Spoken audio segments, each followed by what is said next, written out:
കഥ ഗർഭപാത്രത്തിലൊരിടം. ഗോപിദാസൻ എ.ടി. രാത്രി ഭക്ഷണം കഴിഞ്ഞ് പാത്രങ്ങളെല്ലാം കഴുകി ട്രേയിൽ വെച്ച് നിലം തുടയ്ക്കുകയായിരുന്നു. അപ്പോഴാണ് മൊബൈൽ ശബ്ദിച്ചത്. പാതി തേഞ്ഞ നിലത്തിന്റെ വ്രീളാഭാവം അകറ്റി ഫോൺ എടുക്കാമെന്ന് വിചാരിക്കുമ്പോഴേക്കും പതിവ് പോലെ ഫോൺ ആരുടേതാണെന്ന് വന്ന് നോക്കി എന്നെയും തറപ്പിച്ച് നോക്കി ഭർത്താവ് ദയാനന്ദൻ തിരിഞ്ഞു നടന്നു. പിന്നാലെ അതാ മകൻ. 11കാരൻ വന്ന് ഫോണും നോക്കി എന്നെയും നോക്കി നടന്നുപോയി. അവന്റെ അച്ഛനെപ്പോലെ അതേ ഭാവചേഷ്ടകളോടെ. മത്തൻ കുത്തിയാൽ കുമ്പളം മുളയ്ക്കില്ല എന്ന നാട്ടുചൊല്ല് എന്റെ മനസ്സിലൂടെ കടന്നുപോയി. അല്പം കൂടി പണി ബാക്കിയുണ്ടായിരുന്നു. നാളെ രാവിലെ ചായയ്ക്ക് ആവശ്യമായ കൂട്ടുകൾ തയ്യാറാക്കണം. അമ്മയ്ക്കൊരു തരം, മകന് മറ്റൊരു തരം, അതിന്റെ മകന് വേറൊരു തരം. പിന്നെ അതിരാവിലെ അലക്കേണ്ടുന്ന വസ്ത്രങ്ങൾ അല്പം സോപ്പ് പൊടിയിട്ട് കുതിരാനിടണം. വാഷിംഗ് മെഷീൻ ഉപയോഗിക്കുന്നത് ഭർത്താവിനും അവരുടെ അമ്മയ്ക്കും ഇഷ്ടമല്ല. അലക്കിയ വസ്ത്രത്തിൽ എന്തെങ്കിലും നേരിയ അഴുക്കുണ്ടായാൽ മതി, പിന്നെ ഒരു ദിവസം തീർന്നു കിട്ടും. എല്ലാ പണിയും കഴിഞ്ഞ് അടുക്കള ഭാഗം പൂട്ടി രാത്രി 10 10:15 കാണും. വരാന്തയിലിരുന്ന് ഫോണെടുത്ത് അത്യാവശ്യം വന്ന മെസ്സേജുകൾ നോക്കി. പതിവ് പോലെ ആദ്യം എടുത്തു നോക്കുന്നത് ഒഫീഷ്യൽ ഗ്രൂപ്പ്, പിന്നെ സുഹൃത്തുക്കൾ. അങ്ങനെ അതാ കിടക്കുന്നു ട്രാൻസ്ഫർ ഓർഡർ. വിശദമായി നോക്കി. എനിക്കില്ല. നമ്മുടെ സെഷനിൽ ആർക്കുമില്ല. പലതവണ മുത്തപ്പനോട് കേണു പ്രാർത്ഥിച്ചതാണ് ദൂരേക്കൊരു ട്രാൻസ്ഫർ തരണേന്ന്. എന്ത് കാര്യം? ആവശ്യത്തിന് ദൈവം പോലും ഉണ്ടാകില്ല. നമ്മുടെ യൂണിയൻകാരോടൊന്നും പറഞ്ഞിട്ട് കാര്യവുമില്ലല്ലോ. അല്ലേലും മൃഗസംരക്ഷണ വകുപ്പിൽ മനുഷ്യത്വമുള്ള എത്ര പേരാണുള്ളത്? അവിടെ കൊണ്ടുവരുന്ന മൃഗങ്ങൾക്കാകട്ടെ ഏറെ സ്നേഹമുണ്ട് താനും. ഈയിടെ രസകരമായൊരു സംഭവമുണ്ടായി. ഞാൻ എച്ചൂരിൽ ബസ്സിറങ്ങി മരമിൽ റോഡിലേക്ക് കയറുകയായിരുന്നു. വൈകുന്നേരമായതിനാൽ എച്ചൂർ ബസ് സ്റ്റാൻഡിൽ പൊതുവേ നല്ല തിരക്കുണ്ടായിരുന്നു. പെട്ടെന്ന് പിന്നിൽ ചക്കരകല്ല് റോഡിൽ നിന്നൊരു ഒച്ചപ്പാടുയർന്നു. അത് മെയിൻ റോഡിലൂടെ മരമിൽ ഭാഗത്തേക്ക്. ഞാൻ തിരിഞ്ഞു നോക്കുമ്പോഴേക്ക് കണ്ടാൽ ഭീകരനായൊരു കറുത്ത ഡോബർമാൻ എന്റെ നേരെ വരുന്നു. "ഓടിക്കോ!" ആരൊക്കെയോ വിളിച്ചു പറഞ്ഞു. ദൈവത്തെ വിളിക്കാൻ പോലും നേരമില്ല. പക്ഷേ എന്റെ അരികിലേക്ക് വന്ന നായ വാലാട്ടി എന്നോട് ചേർന്ന് നിന്നു. ഞാൻ അതിന്റെ കഴുത്തിനു പിറകിൽ മെല്ലെ തലോടി. എന്തോ പരിചയം. ഞാൻ ഹാൻഡ് ബാഗിൽ തപ്പി അതിൽ നിന്ന് 2 പോട്ട്ലാൻഡ് ബിസ്ക്കറ്റ് എടുത്ത് നായയ്ക്ക് നൽകി. അപ്പോഴേക്കും നാട്ടുകാർ വട്ടം കൂടി. അതിനിടയിലൂടെ ഒരു ഫ്രീക്കൻ തിക്കി തിരക്കി മുന്നോട്ട് വന്നു. "മാം, ഇതെന്റെ പെറ്റാണ്. ഞാൻ കാർ KFC കടയ്ക്ക് മുന്നിൽ നിന്ന് നിർത്തിയപ്പോൾ ഇവൻ ഡോറ് തുറന്ന് ഇറങ്ങിയതാണ്," ഫ്രീക്കൻ പറഞ്ഞു. ഡോഗ് കോളറിനോട് ഘടിപ്പിക്കാനുള്ള സീറ്റ് ബെൽറ്റ് അവന്റെ കൈവശമുണ്ടായിരുന്നു. 2 ആഴ്ച മുന്നേ ഇവന്റെ കാലിൽ മൊട്ടുസൂചി തറച്ച് മൃഗാശുപത്രിയിൽ കൊണ്ടുവന്നപ്പോൾ മാം അവിടെ ഉണ്ടായിരുന്നു. അവന്റെ കൂടെ പോകുമ്പോഴും അത് തിരിഞ്ഞു നോക്കി വാലാട്ടി സ്നേഹം പ്രകടിപ്പിക്കുന്നുണ്ടായിരുന്നു. വരാന്തയിൽ നിന്ന് എറയകത്ത് കയറി ഞാൻ മുൻവാതിലടച്ചു. എറയകത്തിന്റെ തെക്കേ തലക്കൽ കൊട്ടിലകം, വടക്കേ തലക്കൽ കുഞ്ഞടുക്കള. ഇതിന് രണ്ടിനും നടുവിൽ പടിഞ്ഞാറ്റ മുറി. ഇവിടെയാണ് അമ്മായിയമ്മയുടെ ആവാസം. കൊട്ടിലകത്ത് ഭർത്താവും മകനും. എറയകത്തെ കുഞ്ഞു മേശയ്ക്കരികിലിരുന്ന് ഇന്നത്തെ പത്രം മറിച്ചു നോക്കലാണ് അവസാനത്തെ ഇനം. ടാറ്റു പതിപ്പിക്കുന്നതിനിടയിൽ ലൈംഗികാതിക്രമം. ടാറ്റു സ്റ്റുഡിയോ ഉടമ അറസ്റ്റിൽ. പട്ടിണിജാഥയുടെയും കോളറയുടെയും മാറുമറയ്ക്കൽ സമരത്തിന്റെയും കഥകൾ പറഞ്ഞു തന്ന കീരാച്ചി അമ്മൂമ്മ ഇന്ന് ഓർമ്മ മാത്രം. അവരുടെ പല്ലിലെ കറകൾ ഇപ്പോഴും തെളിഞ്ഞു നിൽക്കുന്നു.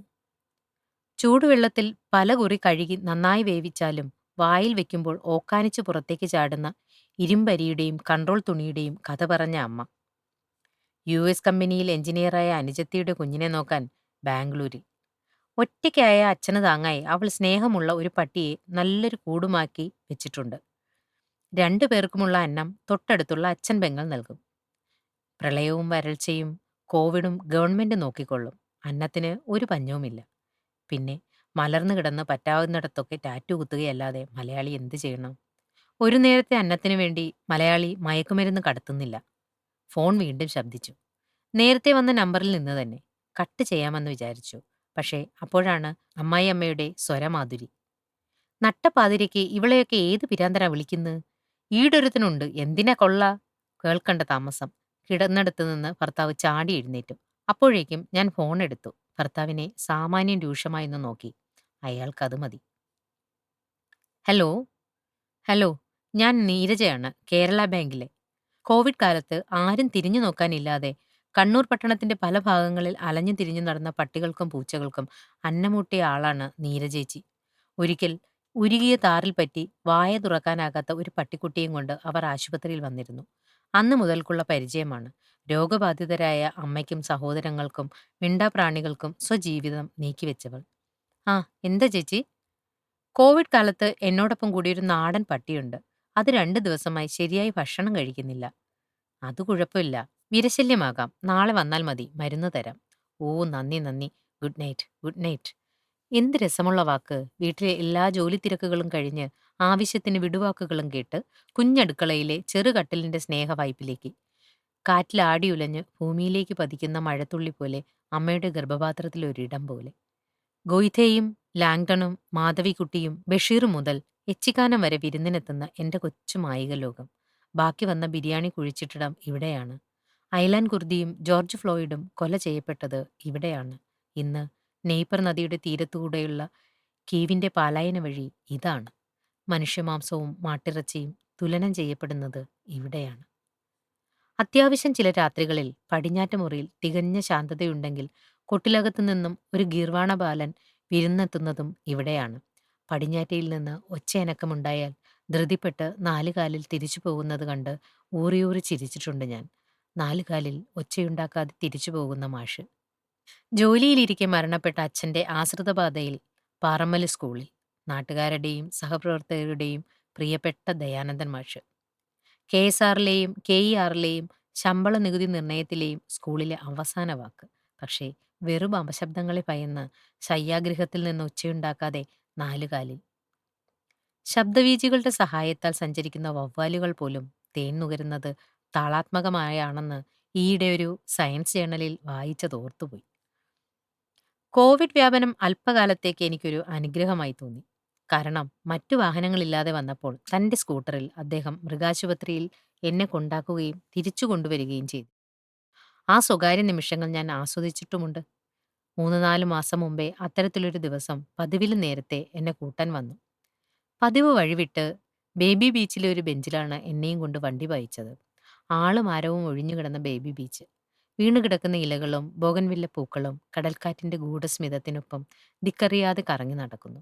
തുടക്കക്കാരനായ സംഗീതജ്ഞന്റെ കൈകളിൽ വീണ ബീഥോവന്റെ സിംഫണികൾ പോലെ കടലിരമ്പം. ദൈന്യമായി തോന്നിക്കുന്ന കരച്ചിലുമായി വട്ടമിട്ട് പറക്കുന്ന കഴുകന്മാർ. എന്തേ ഇവിടെ? സ്വപ്നത്തിൽ നിന്നുണർന്ന് ഞാൻ ചോദിച്ചു. ഒരു കാര്യമുണ്ട്. ഹെൽമറ്റ് നീക്കിക്കൊണ്ട് ദയാനന്ദൻ മാഷ് പറഞ്ഞു. എന്ത് കാര്യം? 16.5 സെന്റ് സ്ഥലവും വീടുമാണ് നമുക്കുള്ളത്. വീട് വളരെ പഴകിയതാണ്. അച്ഛന്റെ ജോലി എനിക്ക് കിട്ടിയതിനാൽ സ്ഥലം പെങ്ങന്മാർക്ക് കൊടുക്കണമെന്ന് അമ്മ പറയുന്നു. അച്ഛന് സ്ഥലമില്ലായിരുന്നെങ്കിൽ? അതുപോട്ടെ, നമുക്ക് സ്ഥലം വാങ്ങി ഒരു വീട് വെക്കാം. അതാകുമ്പോൾ ഇൻകം ടാക്സ് ഇളവും കിട്ടും. പെങ്ങൾമാരുടെ കല്യാണത്തിന്റെ കടം തീർന്നോ? അതിന് ഇൻകം ടാക്സ് ഇളവുണ്ടോ? എന്നോട് പറഞ്ഞിട്ട് കാര്യമില്ല. നിക്ക് മിണ്ടിക്കൂടാ. കല്ലും മരവും ചേർത്ത് വാർത്താൽ വീടാവൂ? വാ, കേറ്. ഇനി നിന്നോട് വാക്കിനില്ലെന്ന മട്ടിൽ മാഷ് വണ്ടി സ്റ്റാർട്ടാക്കി. കുറച്ചു പണം ഞാൻ തരാം. എന്റെ പി.എഫിലുണ്ട്. വീട്ടിലെത്തുമ്പോൾ പതിവില്ലാതെ അമ്മായിയമ്മ പുറംഭാഗം തൂത്ത് വൃത്തിയാക്കുകയായിരുന്നു. സ്ഥലത്തിന്റെ ആധാരം രജിസ്റ്റർ ചെയ്യുന്ന ദിവസം എന്നെയും കൂടെ കൂട്ടി. അവിടെ ആധാരം വായിച്ചു കേട്ട് ഞാൻ ആകെ അമ്പരന്നു. ആകെ 10 സെന്റ്. കുറച്ചു പണം ഞാൻ കൊടുത്തതിന് പകുതി എന്റെ പേരിൽ, പകുതി ദയാനന്ദൻ മാഷിന്റെ പേരിൽ. 2 രേഖകൾ. ഞാൻ രജിസ്ട്രാർ ഓഫീസിലെ ബെഞ്ചിൽ മുറുകെ പിടിച്ചു. രക്തകണങ്ങളും ജീവാണുക്കളും ഉരുകിത്തെറിച്ച് ഒഴിഞ്ഞകന്നു പോകുന്ന ക്യാൻസർ രോഗിയെപ്പോലെ. എങ്ങനെയാണ് വീട്ടിലെത്തിയതെന്ന് അറിഞ്ഞില്ല. ആകപ്പാടെ ഒരു ഭാരം. നാവു മരവിച്ച പോലെ. വീട്ടിൽ 2 പെങ്ങന്മാരും വന്നിട്ടുണ്ടായിരുന്നു. ഉല്ലാസത്തിന്റെ അന്തരീക്ഷം. അകത്ത് കയറുമ്പോഴേക്കും 2 പേരും അമ്മയും ചാടി വന്നു ആങ്ങളയ്ക്ക് ചുറ്റും കൂടി. ഇന്ന് തന്നെ കുറ്റിക്കാരനെ കാണണം. രമേശ മതി. ദിവസം ചെല്ലുംതോറും സാധനങ്ങളുടെ വില കൂടാ. ഞാൻ അടുക്കളയിൽ കയറി വലിയൊരു പാട്ട നിറയെ വെള്ളം മുക്കി കുടിച്ചു. ഇറയകത്ത് മൂലയിൽ യുദ്ധത്തിനെക്കുറിച്ചുള്ള ചുടുവാർത്തകൾ. ടിവിയിൽ നെയ്പർ നദിയുടെ തീരത്തെ കീവ് നഗരം. മഞ്ഞു പെയ്തുകൊണ്ടേയിരിക്കുന്നു. പരിക്കേറ്റു വീണ അമ്മയുടെ രോമക്കുപ്പായത്തിനുള്ളിലേക്ക് നൂണു കയറാൻ ശ്രമിക്കുന്ന പിഞ്ചുകുഞ്ഞ്. യുദ്ധം മൂലം നാമാവശേഷമാകുന്ന സംസ്കാരങ്ങളെപ്പറ്റി വാചാലരാകുന്ന ചാനൽ ചർച്ചകൾ. സംസ്കാരത്തിന്റെ ഉദയം നദീതടങ്ങളിലാണോ കുടുംബങ്ങളിലല്ലേ? അധിനിവേശം എന്ന വാക്കിന്റെ ആഴം?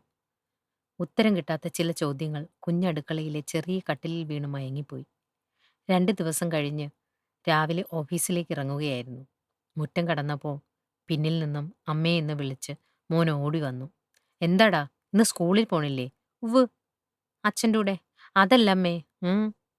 ഇന്നലെ കുറ്റിക്കാരൻ പറഞ്ഞത്രേ അച്ഛന്റെ സ്ഥലത്ത് മാത്രമായി വീട് കൊള്ളില്ലാന്ന്. അമ്മയുടെ സ്ഥലത്തുനിന്ന് ഇച്ചിരി വേണമത്രേ. അച്ഛൻ പൈസ തരാന്ന് പറഞ്ഞിട്ടുണ്ട്. അമ്മ കുറച്ച് സ്ഥലം കൊടുക്കോ?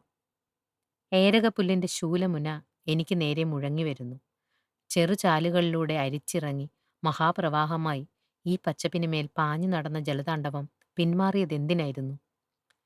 തീവ്രമായ വകഭേദങ്ങളോടെ ഇരച്ചെത്തിയ കോവിഡ് തോറ്റു പിൻവാങ്ങിയത് ആർക്കു വേണ്ടിയായിരുന്നു? ഞാൻ ഓടുകയായിരുന്നോ? ബവേരിയയും ഹിരോഷിമയും വിയറ്റ്നാമും കടന്ന് നേപ്പറിന്റെ വിശാല തീരത്തെ കീവിലേക്ക്?